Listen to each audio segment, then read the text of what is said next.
Hi hello నమస్తే అండి. అందరికీ గుడ్ మార్నింగ్. మీరు చూస్తున్నారు భీమన్న టుడే టమోటా రేట్స్. ఈరోజు 26వ తేదీ 11వ నెల 2025 బుధవారం. ఈరోజు మన అనంతపురం మార్కెట్ యొక్క రేట్లు తెలియజేస్తాను ఈ వీడియోలో. అలాగే అనంతపురం మార్కెట్కి సంబంధించిన స్టాక్ ఈ వీడియో ద్వారా తెలియజేస్తాను. ఈరోజు మన అనంతపురం వాతావరణం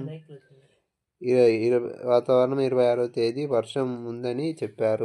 మన Anantapuram market total tomato stock వచ్చేసి 1,32,000 ప్లస్ బాక్సెస్ వచ్చాయండి. 1,32,000 ప్లస్ బాక్సెస్ వచ్చాయండి. సో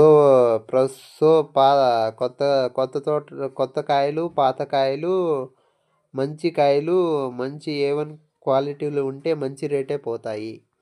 టాప్ వచ్చేసి 770 రూపాయలు, వచ్చేసి 500, 550, 600, 650, 700. సెకండ్ రకం వచ్చేసి 300, 350, 400, 450, 500. థర్డ్ రకం వచ్చేసి 100 రూపాయల నుంచి స్టార్టింగ్. 100, 150, 200, 250, 300. ఇంతవరకు మన ఛానల్ చూస్తున్న వాళ్ళు లైక్ చేసి సబ్స్క్రైబ్ చేసుకొని గంట సింబల్ ఆన్లో పెట్టుకోండి.